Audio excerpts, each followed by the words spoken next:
আমি আপনি অশিক্ষিত মুসলমান বলে অপদস্থ, অপমানিত, লাঞ্ছিত। আমি আপনি যদি শুধু শিক্ষিত মুসলমান হতাম, আমার আপনার ঈমান যদি শিক্ষিত ঈমান হতো, তো আমরা আজও সবচেয়ে শ্রেষ্ঠ জাতি হিসেবে বিবেচিত থাকতাম। আমাদের মাথার মুকুট সবচেয়ে উঁচু হতো, আমাদের সম্মান সবচেয়ে বেশি হতো। নাই কেন? আমি আপনি অশিক্ষিত মুসলমান। শিক্ষিত মুসলমানের ঈমান দেখেন। আমরা বলছিলাম মুহাম্মদ সাল্লাল্লাহু আলাইহি ওয়াসাল্লাম যখন খন্দকের যুদ্ধের পরীক্ষা গমন করছেন, তখন তার খাবার নাই, ক্ষুধার্ত ব্যক্তি, তার পোশাকটা ঠিক মতো নাই, পোশাক জুটে না, যার এক বেলার খাবার জুটে না, সেই ব্যক্তি তৎকালীন সময়ের পরাশক্তি রোম পারস্যের ব্যাপারে কত বড় কথা বলছে। যার খাবার নাই, বুঝতে পারেননি, এক বেলার খাবার নাই, অস্ত্র নাই, পোশাক আশাক নাই, ওই ব্যক্তি খন্দকের যুদ্ধে পরীক্ষা গ্রহণ করার সময় বলছে যে মুসলমানেরা রোম পারস্য জয় করে নেবে। এখন যদি আমি বলি তো আপনি হাস্যকর মনে করবেন যে অর্থ কিছু নাই, অর্থ অস্ত্রই নাই, ওই কি দিয়ে যুদ্ধ করবে ভারতের সাথে, ওই কি দিয়ে যুদ্ধ করবে আমেরিকার সাথে, ওই কি দিয়ে যুদ্ধ করবে ফ্রান্সের সাথে, অস্ত্র নাই। একথা আমি আপনি কেন বলি? আমি আপনি অশিক্ষিত মুসলমান, তাই আমি আপনি জানি না কোরআনুল কারীমের একটা আয়াতের কত শক্তি আছে, একটা কোরআনুল কারীমের একটা শব্দের কত শক্তি আছে, আমরা এই বিষয়ে অজ্ঞ। কিন্তু সাহাবায়ে কেরামগণ মুহাম্মদ সাল্লাল্লাহু আলাইহি ওয়াসাল্লামের ওই বাক্যকে ওইভাবে বিশ্বাস করেছেন, কেননা তারা ছিলেন শিক্ষিত মুসলমান।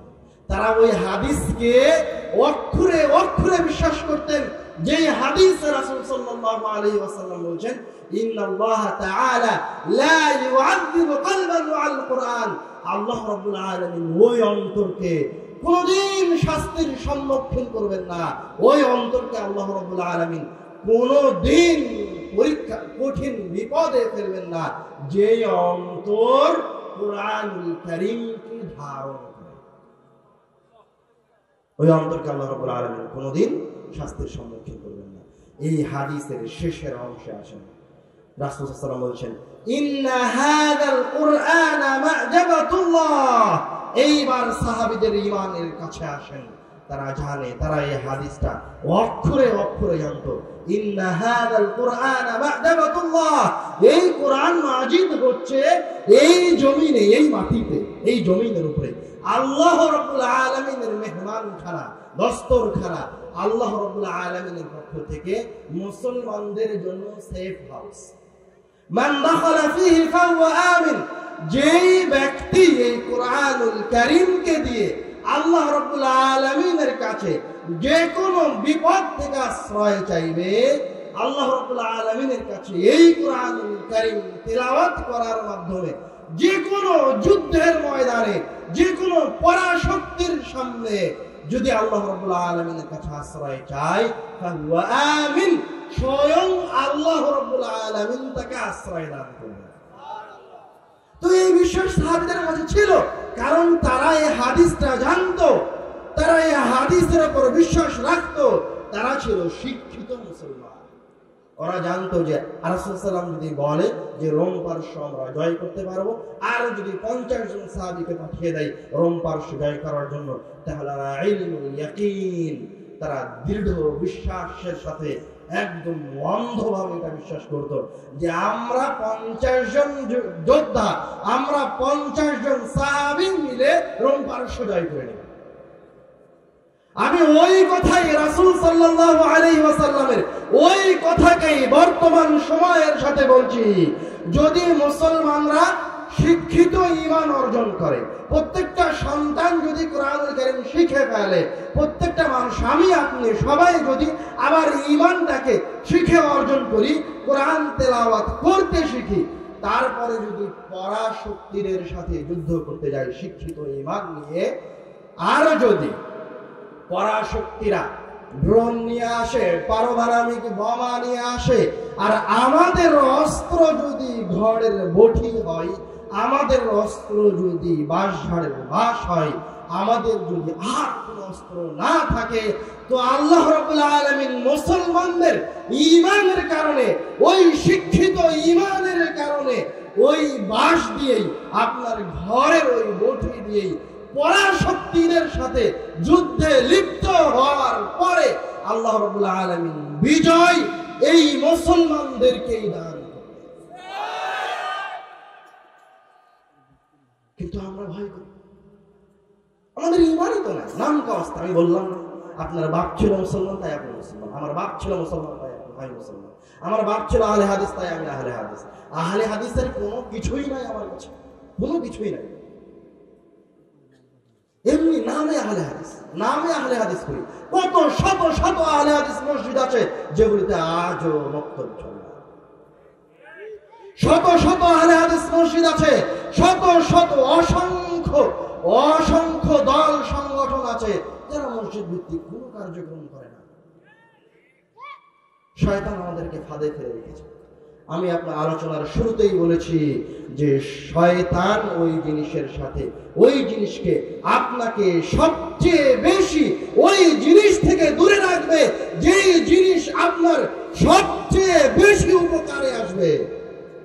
তো আপনার সবচেয়ে বেশি উপকারে কি আসবে? আল কোরআন। আপনার সবচেয়ে বেশি উপকারে কি আসবে? আপনার ইসলাম শিক্ষা আপনি অর্জন করেন, নিয়ামত কি দিয়ে আসবে সেটা আপনাকে চিন্তা করা লাগবে।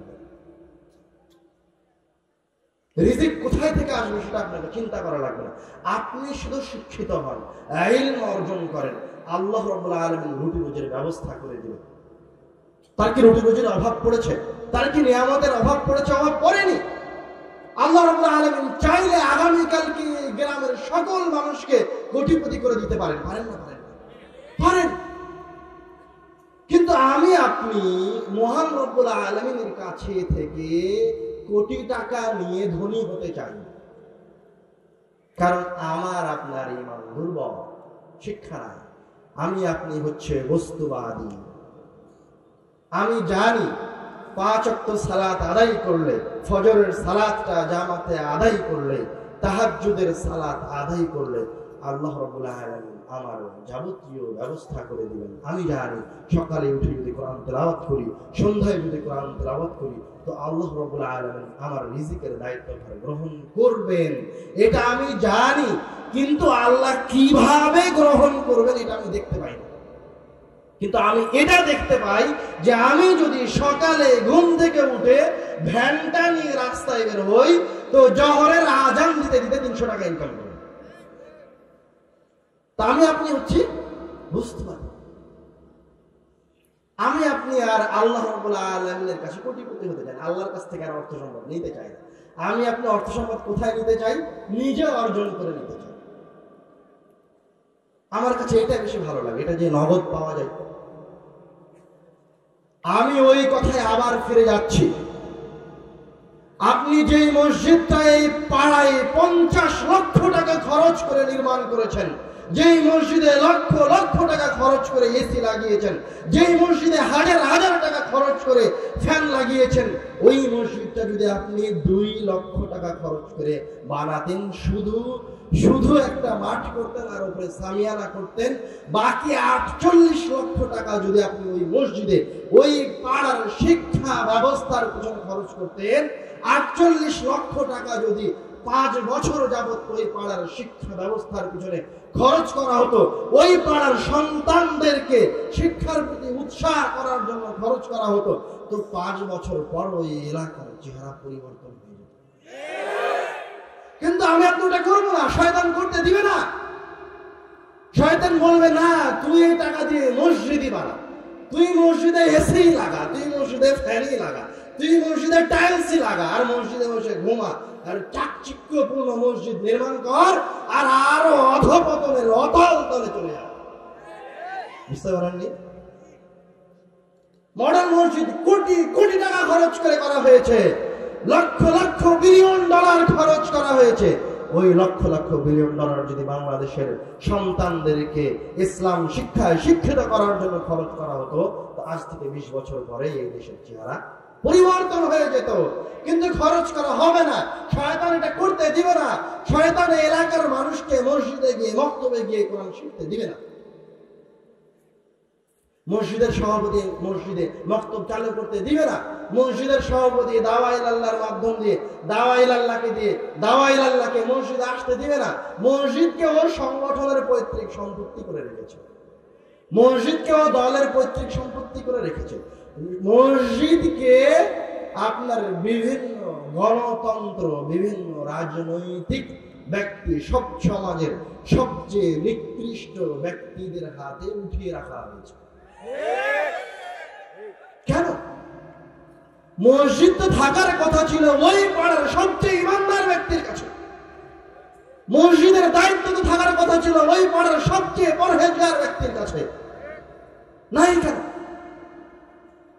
মসজিদে কোরআনুল কারীম শিক্ষা ব্যবস্থা চালু করা, প্রত্যেকটা পাড়ার মসজিদে ইসলাম শিক্ষার ব্যবস্থা থাকা, প্রত্যেকটা পাড়ার মসজিদে কোরআন শিক্ষা চালু করা ওই পাড়ার ওই এলাকার প্রত্যেকটা মুসলমানের ঈমানি দায়িত্ব। আপনি ওই এলাকার মহাজন হন আর না হন, আপনার ঈমানি দায়িত্ব। ওই মসজিদে, আপনার পাড়ার মসজিদে যদি কেউ না আসে তো আপনি গিয়ে একাই মসজিদে গিয়ে কোরআন পড়েন আর আল্লাহর কাছে পানাহ চান। কিন্তু মসজিদে গিয়ে আপনাকে কোরআন তেলাওয়াত করতেই হবে, ওই পাড়াতে ওই গ্রামে আপনাকে কোরআনুল কারীম শিক্ষার ব্যবস্থা রাখতেই হবে, হবেই হবে। আমরা আলোচনার শেষের দিকে চলে যাই। আমরা কোরআনুল কারীমের ফজিলত নিয়ে, বিভিন্ন সূরার ফজিলত নিয়ে আলোচনা করতে চেয়েছিলাম, কিন্তু ওই দিকে আমরা আমাদের আলোচনার ওই অংশে যেতেই পারিনি। আমরা এখানে আমাদের আলোচনার ইতি টানছি, যেহেতু আবু বসে আছে। এই পর্যায়ে আপনাদের সামনে জরুরি যেই কথা, আপনারা যত পাড়ার মানুষ আজকের এই অনুষ্ঠানে, আজকের এই মাহফিলে উপস্থিত হয়েছেন, যারা এই কথা অন্তর দিয়ে অনুধাবন করেছেন যে আমার পাড়ার মসজিদে মক্তবের ব্যবস্থা থাকতে হবে, ইসলাম শিক্ষার ব্যবস্থা থাকতে হবে, প্রত্যেক ব্যক্তি আপনার ঈমানি দায়িত্ব করে নেন যে আমাকে গিয়ে আমার মসজিদে ইসলাম শিক্ষার ব্যবস্থা চালু করতে হবে। পারবেন না? পারবেন না? পারবেন তো ইনশাআল্লাহ? পারবেন তো? অবশ্যই যে কোনো মূল্যে করতে হবে। এবং আল জামিয়া সালাফিয়া আদ-দাওয়া ইলাল্লাহ, আমরা এগুলির পক্ষ থেকে বাংলাদেশের আনাচে কানাচে, গ্রামে গঞ্জে, পল্লী এলাকায় মসজিদগুলিতে মক্তব প্রতিষ্ঠা করার জন্য, মক্তব চালু করার জন্য জীবন বাজি রেখে চেষ্টা করছি। কেন চেষ্টা করছি বলেন দেখি? আমরা যখন মক্তবে যাই, তখন ওই মসজিদের কোনো মক্তব উদ্বোধন করতে যাই, কোনো মসজিদ উদ্বোধন করতে যাই, তখন যেতে আসতে ওই মসজিদের কমিটির কাছ থেকে, ওই পাড়ার মানুষের কাছ থেকে কোনো পাথেয় গ্রহণ করি না, ফিরে আসি। কেন যাই? আমরা আপনাদেরকে ভালোবাসি, আমরা চাই মুসলমানদের সম্মান আবার ফিরে আসুক। তো মুসলমানদের সম্মান যদি আবার ফিরিয়ে নিয়ে আসতে চায়, তো সবার আগে পাড়ায় মসজিদে আবার ইসলাম শিক্ষা নিয়ে আসতে হবে। একটা শিক্ষিত প্রজন্ম গড়ে তোলার জন্য মসজিদে শিক্ষা ব্যবস্থা আবশ্যক। কেন বলেন তো? বাংলাদেশের শতকরা 100% ছাত্রের মাঝে শুধুমাত্র 2% বা 3% ছাত্র মাদ্রাসায় পড়াশোনা করে, বাকি 97% ছাত্র স্কুলে পড়াশোনা করে। তো আপনি তাদেরকে কিভাবে ইসলাম শিখাবেন? তাদেরকে যদি আপনি ইসলাম শিখাতে চান, তো তাদেরকে মসজিদে বা কোনো একটা জায়গায় ধর্ম, ইসলাম, কোরআন, ঈমান শিখার ব্যবস্থা রাখতে হবে। আর এটা শিখার ব্যবস্থা মসজিদে এই জন্য করতে হবে, এটা রাসূলের সুন্নাত ছিল, তাবেঈদের সুন্নাত ছিল, তাবেঈদের সুন্নাত ছিল, এই জন্য মসজিদে করতে হবে। আমরা যদি 100% শিক্ষিত প্রজন্ম গড়ে তুলতে চাই, তাহলে প্রত্যেক পাড়ায় এই ব্যবস্থা রাখতে হবে। এই জন্য আমরা পাড়ায় ঘুরছি আর মক্তব চালু করার জন্য আপ্রাণ চেষ্টা চালাচ্ছি। এবং ইনশাআল্লাহ অচিরেই দিনাজপুরে, আপনাদের এই জেলায় আমরা মক্তব উদ্বোধনের জন্য আসব জানুয়ারির শেষের দিকে। জানুয়ারির 25 থেকে 30 তারিখ পর্যন্ত আপনাদের এই দিনাজপুর জেলায় এলাকায় এলাকায় পাড়ায় পাড়ায় গিয়ে মসজিদে মসজিদে গিয়ে মানুষের সাথে কথা বলে কমিটির সাথে কথা বলে মসজিদ চালু করব ইনশাআল্লাহ। আপনারা থাকবেন তো ইনশাআল্লাহ? যদি মনে করেন যে আমাদের সম্মান আবার ফিরে আসুক, যদি মনে করেন দিনাজপুরবাসী আবার সম্মানিত, যদি মনে করেন এই এলাকায় আবার মহান রব্বুল আলামিনের নিয়ামত আসুক, তাহলে আপনাদেরকে এই মসজিদ ভিত্তিক মক্তবে, এই মসজিদ ভিত্তিক কোরআন শিক্ষা ব্যবস্থায় আসতে হবে না? হবে না? অবশ্যই আসতে হবে। সুতরাং অবশ্যই এখন থেকেই রেডি হন, এখন থেকেই প্রিপারেশন নেন। আর একটা কথা আপনাকে বলি, এই জায়গায় মাহফিল করে ইসলাম প্রতিষ্ঠা হবে না। কেন? একটা কথা বললাম যে মক্তব ছাড়া শুধুমাত্র মাদ্রাসা দিয়ে ইসলাম প্রতিষ্ঠা হবে না। কেন? মাদ্রাসায় শুধুমাত্র শতকরা 2% ছাত্র পড়াশোনা করে, বাকিরা সবাই স্কুলে পড়ে। মাহফিল দিয়ে ইসলাম প্রতিষ্ঠা হবে না। কেন? মাহফিলে আমি এসে আপনার ঈমানকে জাগ্রত করার চেষ্টা করেছি, বাস। আমি কি আপনাকে কিভাবে সালাত পড়তে হয়, কিভাবে ঈমানকে মজবুত করতে হয়, কিভাবে কোরআন পড়তে হয়, তাকে এখন শেখাতে পারবো 2 ঘন্টায়? পারবো না। এরকম মাহফিল যদি কিয়ামত পর্যন্ত করতে থাকা হয়, তো শিক্ষিত সমাজ গড়ে তোলা সম্ভব নয়। শিক্ষা বড় কঠিন জিনিস, দীর্ঘদিন যাবত এটার পিছনে লেগে থাকতে হবে, পিছনে হটা যাবে না। আমি কি বললাম? ইকরা বিসমি রাব্বিকাল্লাযী খালাক যেদিন অবতীর্ণ হয়েছে, ওই দিন মুসলমানরা অর্ধ পৃথিবীর শাসন ক্ষমতা গ্রহণ করেনি। অর্ধ পৃথিবীর শাসন ক্ষমতা গ্রহণ করতে সবচেয়ে সম্মানিত জাতি হওয়ার জন্য ইকরা বিসমি রাব্বিকাল্লাযী খালাক এই আয়াতের দাওয়াত দিতে হয়েছে। এই আয়াত দীর্ঘ 50 বছর যাবত তেলাওয়াত করতে হয়েছে। তো আপনাকে মসজিদ আগামীকালকেই মক্তব খুলবেন মানে পরের দিন সব নিয়ামত পেয়ে যাবেন, তা নয়। অন্তত 10 বছর যাবত জীবন বাজি রেখে এই কাজের পিছনে সময় দিতে হবে। এলাকার সব সন্তানকে মসজিদে উপস্থিত করার পিছনে জীবন বাজি রেখে কাজ করতে হবে, তাহলে এলাকার পরিবর্তন আসবে। আল্লাহ রাব্বুল আলামিন আমাদেরকে কোরআনুল কারীম বুঝে কোরআনুল কারীম অনুযায়ী আমল করার তৌফিক দান করুন, আল্লাহুম্মা আমিন। আমাদের মাঝে আজও যারা অশিক্ষিত রয়ে গেছে, কোরআনুল কারীম পড়তে জানে না, আল্লাহ রাব্বুল আলামিন তাদেরকে কোরআন শিক্ষার তৌফিক দান করুন, আল্লাহুম্মা আমিন। আমি এই বলে আমার কথা এখানে শেষ করছি। আরো একটা কথা ছুটে গেছে, দুঃখিত। দাওয়ায়ে আল্লাহর কথা বলতে গিয়ে আমরা শুধুমাত্র যে মসজিদ মসজিদ গিয়ে মক্তব উদ্বোধন করছি তা নয়। একটা শিক্ষিত সমাজ গড়ে তোলার জন্য অবশ্যই শিক্ষিত শিক্ষক হওয়া আবশ্যক। শিক্ষক ছাড়া আপনি আপনার সন্তানকে ভালো শিক্ষা দিতে পারবেন না। এই জন্য আমাদের কেন্দ্রীয় প্রতিষ্ঠান, যেখান থেকে দাওয়ায়ে ইলাল্লাহ গ্রামে গ্রামে যাচ্ছে, যেখান থেকে দাওয়ায়ে ইলাল্লাহ বিভিন্ন এলাকায় এলাকায় শত শত স্বেচ্ছাসেবকমূলক বিনামূল্যে কাজ করে যাচ্ছে, যেই কেন্দ্র থেকে, তার নাম হচ্ছে আল জামিয়া সালাফিয়া। আল জামিয়া সালাফিয়া এই বাংলাদেশের মানুষের জন্য মহান রব্বুল আলামিনের একটা খাস নিয়ামত। আল্লাহ রব্বুল আলামিন এই প্রতিষ্ঠানকে কবুল করুন, আল্লাহুম্মা আমিন।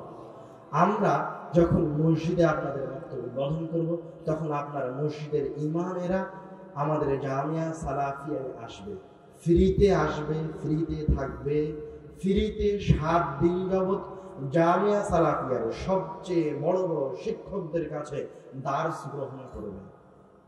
জামিয়া সালাফিয়ায় কারা দার্স দেয় জানেন তো?